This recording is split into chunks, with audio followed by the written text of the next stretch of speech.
Good morning, everybody, and welcome to the All-State Sugar Bowl's head coach press conference for the 2021 playoff semifinal at the All-State Sugar Bowl. I'd like to thank everyone for taking the time this morning to join us via Zoom. Obviously a much different time than usual, but we're very excited about this matchup. We have the number 2 Clemson Tigers, the number 3 Ohio State Buckeyes. The Sugar Bowl has a very distinguished history in college football. We've had the privilege of hosting 28 national champions since we started, which is more than any other bowl in the country. So we're hoping the winner of this game does like the last 2 semifinals and moves on to the championship and wins that game as well. We're going to start off with a brief opening statement from each coach, and then we will go ahead and go to questions. We ask that you raise your hand, and we will then call on you to ask your questions. At this time, we'll start with a brief statement from Coach Swinney. Go ahead, Coach. Okay, thank you. Good morning. We're just, very appreciative of all the folks here at the Sugar Bowl. I know there's been a tremendous amount of work in trying to pull this thing off, and just appreciative of everyone involved for providing us this opportunity. And congratulations to Ryan and Ohio State for being here as well. I know it's going to be a great game. Obviously, wish that we could have, a lot of people there in person, but I know there'll be a ton of people watching this game on TV, and we're excited to be a part of it, and hopefully, play a great game for everybody. Thank you very much, Coach. We'll now go to Coach Dave for a brief statement. Yeah, I echo Coach Swinney's, comments. We're very, very excited to get down to New Orleans, and a very unique season, and very unique year and bowl experience, not being able to spend time in such a great city, New Orleans, and the people down there. But Sugar Bowl, what a great bowl, and so much respect for what they've done to make this work in a unique time.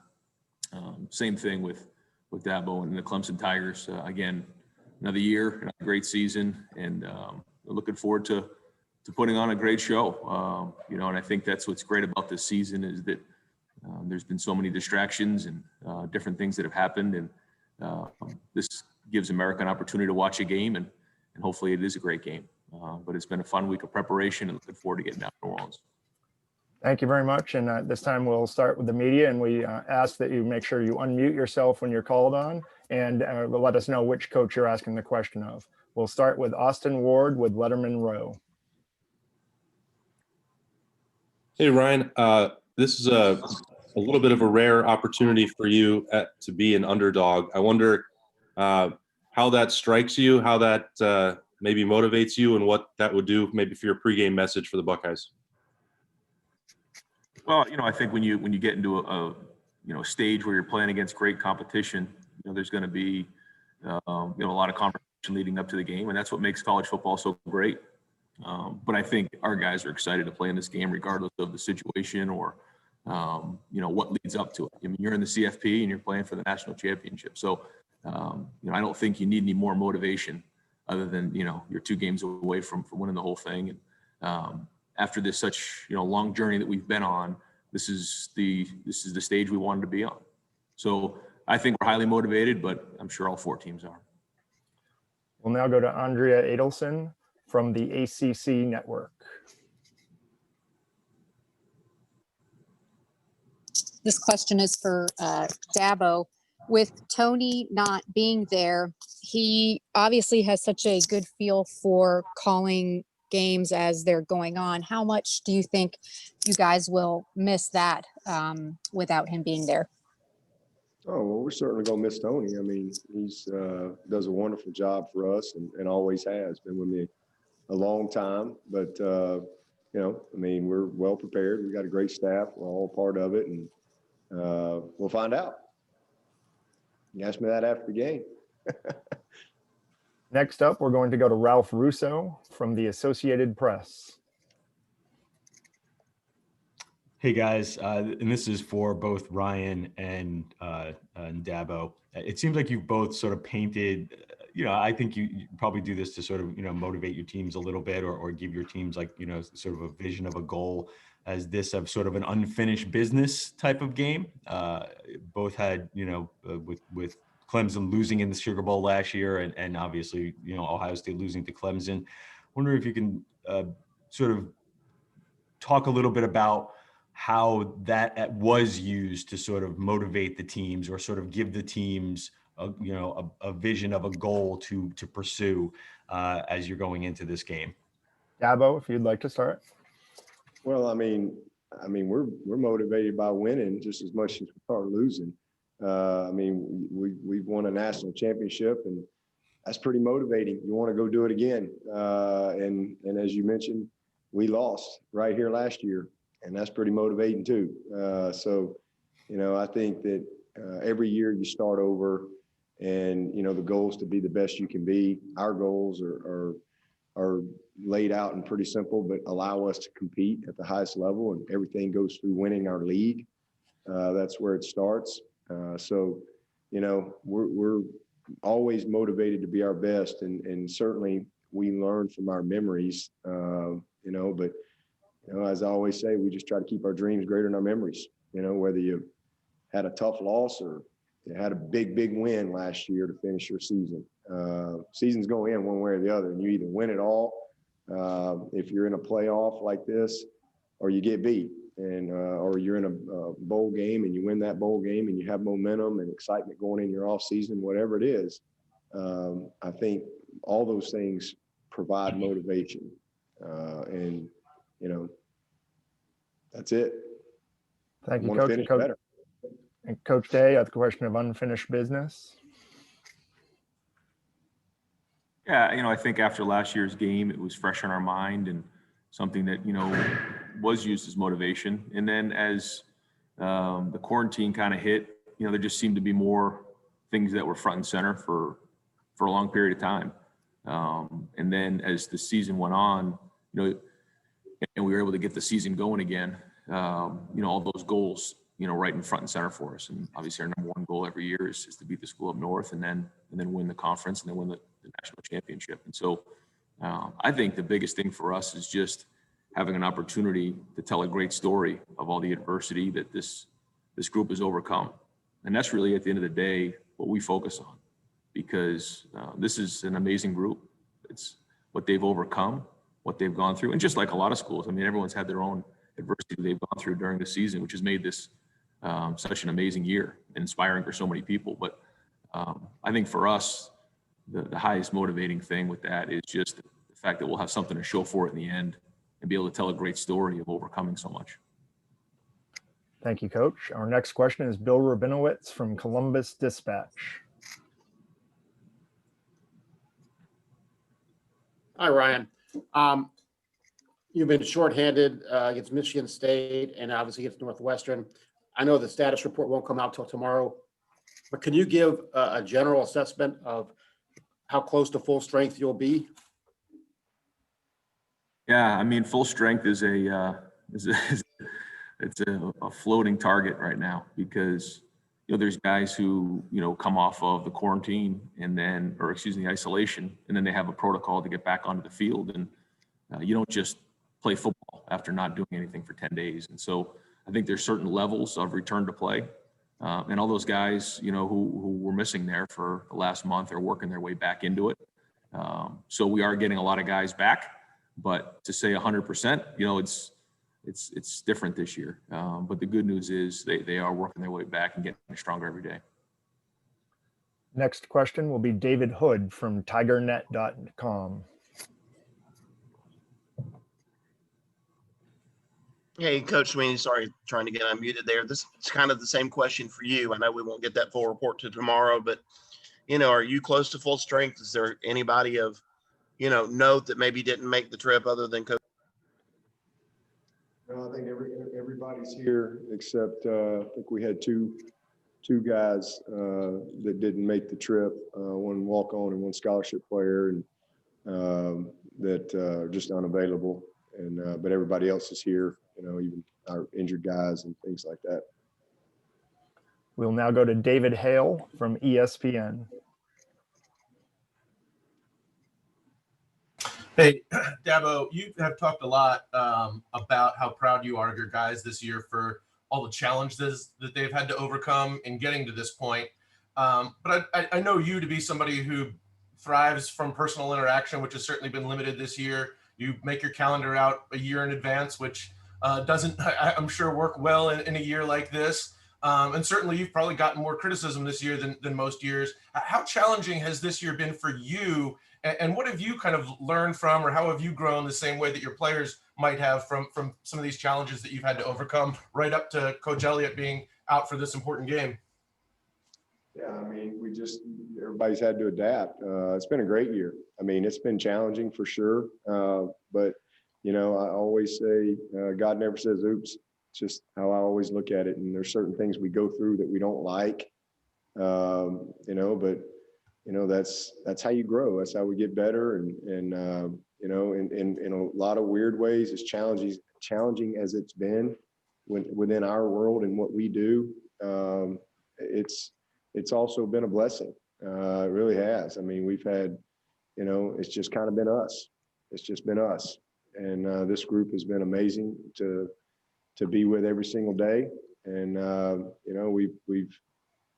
I'm thankful that we have the type of culture here that's, been awesome to see. It's not an accident that we're here. These guys are great young people, first and foremost, and we got a bunch of great leaders. We have a wonderful staff, and it's been very different. We've had to make a million adjustments, and the protocols and how you meet, how you eat, how you travel, how you practice, you name it, things that you would have never thought of before. But we've made it work, and and you go to games, and some games there's nobody there, some games there's a few people there, but we've found a way to still have joy in the journey. And I love that. So, these guys have been great. And it's seeing guys step up. I mean, we've started more guys this year than at any time ever. We've had all kind of guys out here, there, even dealing with coaches out. And, everybody just continues to step up. But for me, it's been a great year, in a lot of ways. Challenging, but again, we all grow through challenges. Learned a lot. Learned Zoom. Never heard that before. Learned a lot of new technology. So that's something that's probably going to carry forward with us forever. Recruiting, it was very, very different. We've got a couple of guys moving to campus on Sunday that I've never met, like in person. So it's been unique. We've had to kind of learn our way a little bit, but it's all good. It's all good. Thank you very much, Coach. Our next question will be from Doug Lesmaurice from Cleveland.com. Hey, Ryan. You guys have obviously worked the two tailbacks this year. You leaned on Master Teague several games early. We saw what Trey did against Northwestern. How do you think that worked out for you guys this year with the two backs? And given what Trey did against Northwestern, what could Master's role be in this game Friday? Yeah, it's been a different year than last year for sure, where, JK kind of the bell cow for us and handled the majority of the snaps. This year it was a little bit more. It was by committee early on, and both of those guys were coming off injuries. Master had his Achilles, and Trey was coming off of his knee from last year. So you had two guys who had similar running styles, but were both coming off injuries and finding their way. And when you don't have as many games to kind of get your rhythm of what you're doing in the run game, it just takes time. And when you're splitting carries, it's even harder. But I think both of them in a short season for us have kind of found that rhythm a little bit. And I think you saw the best version of Trey, and it was great to see him because it didn't all come right away for him. Here's a grad transfer that comes in expecting to just, come in and pick up where JK left off, and that didn't happen for him. But he kept working. I mean, he never came into my office one time and complained about carries, just kept going to work, getting better every day. And to see him run the way he did last game was awesome. So, hopefully he keeps building from there. Thank you, Coach. And a reminder, any media looking to ask questions, please use the raise your hand feature and we'll get to you as quickly as we can. Our next question will be from Lawton Swan from ClemsonSportsTalk.com.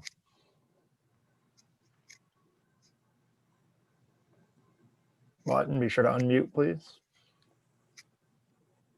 Hey, Coach Swinney, you mentioned CJ Spiller working with the running backs. My question is really, what will the quarterback situation look like on the sidelines with Brandon up in the box? And how does that work on game days with Tony Elliott and the running backs typically? Yeah, so, typically myself or Street will rotate the backs, when we need to, but Streeter will go up where Tony was. And so, as far as the we won't have to rotate that. Spiller will handle that.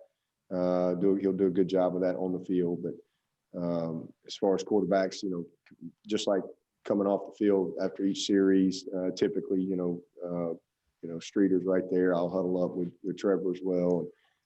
So just the difference is Street will be on the phone. So, Trevor will go get on the phone and still have the same conversations that you would normally have, just be on the phone versus, right there in person. Our next question will be from Tim May with Letterman Row. Yeah, thank you very much. Ryan, you spoke earlier about your friendship, you and your wife's friendship with Dabo Swinney and his wife. And I'm just wondering, with that in mind, did you take offense to the fact that he voted you guys number 11 in the coaches poll, even though he explained his reasoning, and or are you just thankful he's not on the college football playoff selection committee? Well, yeah, I would say that. I'm happy that that's not the case. But I will say this: being at the bowl game last year at the Fiesta Bowl, and then having an opportunity to go on a trip, coach's trip this off season with Dabo and his wife, they were very graceful to Nina and I. And being a young, coach and Nina trying to find her way as, the wife of the head coach at Ohio State. There's only few people in the country that really can share the same experiences. And they've been unbelievable to us just in terms of giving advice. And it's a very highly competitive environment we live in. I mean, that's the way it goes. But at the end of the day, we're all human, and appreciated the way that, he really gave great counsel, and he's been nothing but a pro. Next will be Tony Gerdeman from Buckeye Scoop. Ryan, I believe you guys will be testing today and then again tomorrow. I'm wondering if there are PCR tests available to you in New Orleans, and is it a possible competitive disadvantage for you guys? I think Clemson is done testing for the week. I mean, I think that's a unique situation that we don't have the same protocols going into the game, but I'm not going to spend time thinking about that. I'm tired of that. It's just what it is, as long as the guys are healthy playing in the game, that's what matters. Yeah, we're going to have an opportunity to PCR. We're testing this morning. And then if we do get a presumption, we'll have a chance to PCR before we get on the plane. And then we go from there. So at the end of the day, what's the goal? The goal is to have a clean field. And so we'll follow the protocol that's been set forth. Our next question will be Dan Hope from 11 Warriors. Hey, Ryan, how important is it for you guys to control the line of scrimmage on both sides of a ball to have a chance to win this game? It's very important. I mean, it's important for every game, but when you're playing in a close game like this, it comes down to just that. Who's winning the line of scrimmage. It comes down to a few plays, as we learned last year. And anytime you play in a matchup game, that's what you got. But the line of scrimmage is critical. And that goes back to any big game that's been played and probably in the history of college football. So it's something that's being emphasized, I'm sure, on their side, and it is on ours as well. Next question is for Coach Swinney. It's coming from the online portal. Travis Etienne gets a chance to come back to New Orleans in his home state again. How good do you feel for him being back in Louisiana one more time? I'm happy for him. I mean, obviously, he's wants to finish well. What a season he's had. Unbelievable what he's done this year, and just his development into a truly complete player, a complete football player, can do it all. So, great opportunity. We started the year here. We started this 2020 year right here in New Orleans, and hopefully, we can, get a better result as we finish it. And I know that's something that he really wants, and I know he's going to put his best foot forward to play a great game. Next, we'll go to Joey Kaufman with the Columbus Dispatch. Ryan, if you had to look back on the last, I don't know, 7 months or so since June, what has been the biggest challenge for navigating this whole season from like a leadership perspective? I think in an industry that's all about routine, we've been out of routine on a daily basis. And I think that it's exhausting for a lot of people, not knowing what's coming next or having a plan and then having to constantly change it. I think that's been probably the number one thing I would say. And then talking about since June, I mean, the fact that, we didn't have a season, that we did have a season, we have games, we don't have games. I mean, that wears on you. And not being able to, as the head coach and the leader of the program, to look people in the eye and let them know what's coming next, just that they have to just keep putting one foot in front of the other. I'd say that's been the biggest challenge. But the thing that I've learned the most is just perspective. That's what this is all about, is that you can take anything for granted.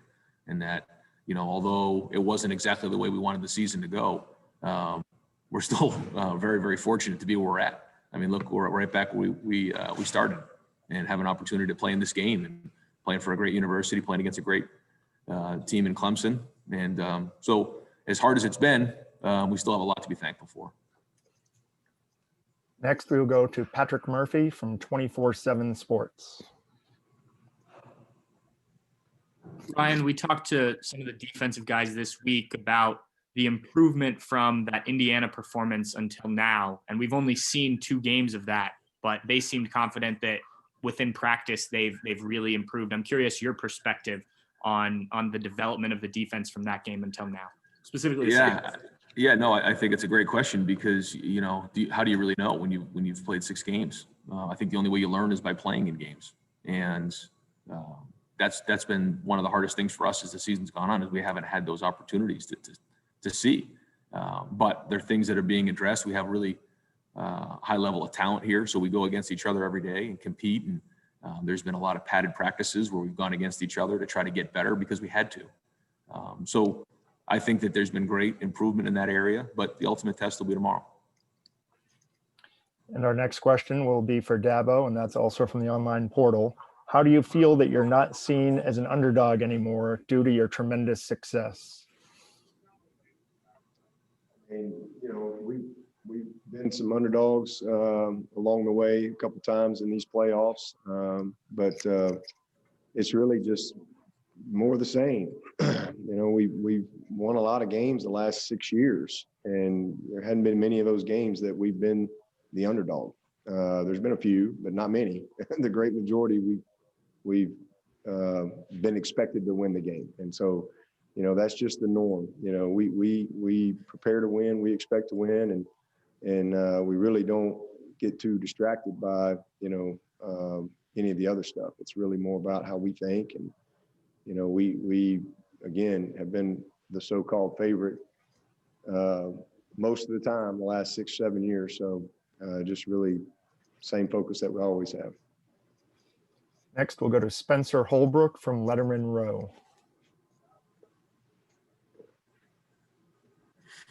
Ryan, when you talk about all of the underdog card and all of those things that go into this game, and everybody's been asking about that, is there an aspect of kind of overdoing that, and how do you balance not overdoing the underdog card and just telling your guys to go and play football?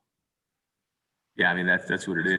More to what Dabo just mentioned is that those are people's opinions. What really matters is how we execute on the field and how we play, and that's what we focus on.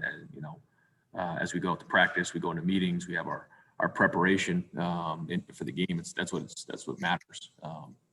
People have their opinions, but if you make the plays and you play well, then you're going to have a good day. If you don't, then you won't. I mean, that's really what it comes down to. And so who's more prepared to play in the game, when the foot hits the ball? And that's where we spend all of our time. And when you get to this point of the season, both teams, I think, are highly motivated. And that's what we focus on. Our next question is Brendan Gulick from Buckeyes Now. Hey, Ryan, this question is specifically more for you than Dabo, but I suppose applicable either way. How do you balance your emotions, either as a player or a coach, in a game where, the stakes are so high, the adrenaline is so high, you know what's in front of you, and you want your players to play with that emotional edge. but you don't want to do things that are, outside of your control. How do you try to balance, staying within your control, but playing at your absolute max?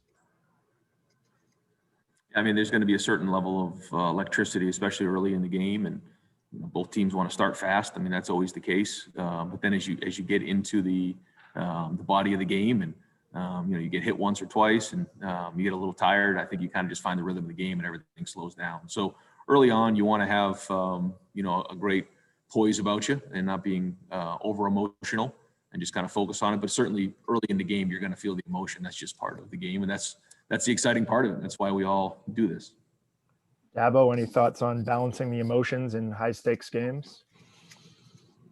Yeah, I think, again, the same things that won the other games, they win this game. It still comes down to, execution and playing with precision. It's a game of emotion, but you don't want to be emotional. And I think you lose your focus there. And so same things. We'll now go to Steve Hellwagon from Bucknuts Media. Yeah, for Coach Day, there was a statistic put up that all of Justin Fields' interceptions have come against ranked opponents. And just how important is it for him to play his best game, coming off what was maybe one of his not best games, the Northwestern game, just for him to kind of bounce back a little bit and really play his best game against a top opponent? Yeah, I don't think that we've, as a team, played our best game yet. I don't think that we played our best game on offense yet. We've done some good things passing, we've done some good things running, but we still haven't put it all together. I'm not sure Justin has either. So I think that's the challenge, and we're going to have to play that way tomorrow. But that's everybody. It's Justin, it's the O-line, it's the running backs, it's the receivers, and it's the entire team. So yeah, he's going to have to play well, certainly, and he knows that. And there's a couple plays he wants back from last week, but he's a competitor, and we have to play our best game. We'll now go to Donnie Woods from World Exposure. This message is for Dabo. Dabo, if you guys are able to win the national championship, do you think this kind of puts Trevor Lawrence as the best quarterback to ever play the college game?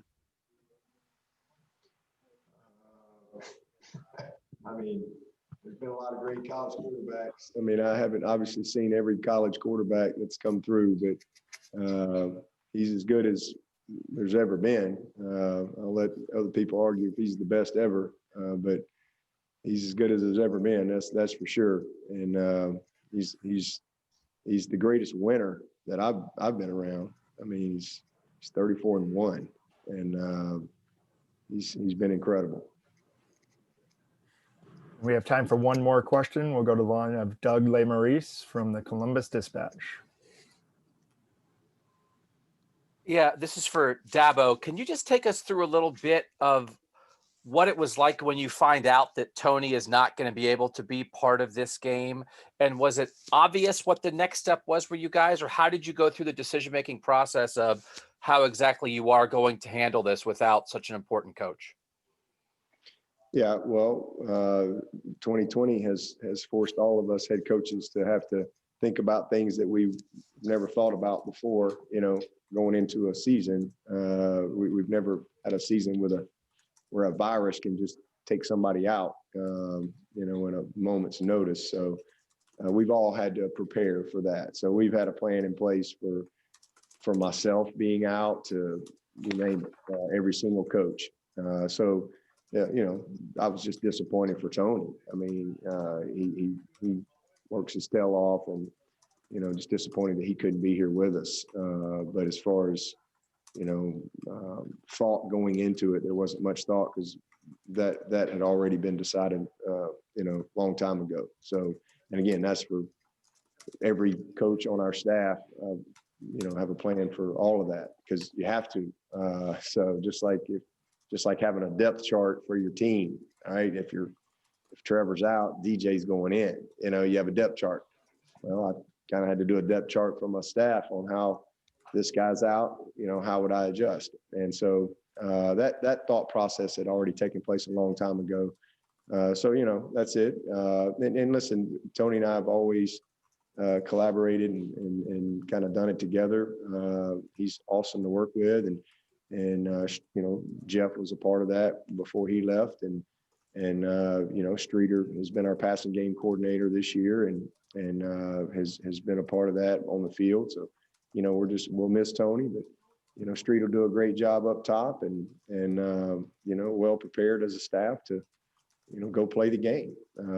Just the way it is. But Thank you very much. Definitely miss Tony for sure. Thank you very much, Dabo, and thank you very much, Ryan. We really appreciate you taking the time, and good luck with the rest of your preparations, and we'll see you tomorrow night. Okay, appreciate it. Thanks, guys. See you, Ryan. Y'all travel safe. All right, thanks. For the media, we'll be sending out a link to this Zoom conference as soon as we receive it. It should be going out within the next 5 minutes. We will also have HD video of each individual head coach, which will be posted on the College Football Playoff media portal as soon as that's available and uploaded. We'll also send a note out to you to let you know on that. Transcripts will also follow very soon. Thank you all very much for joining us this morning. Have a great day.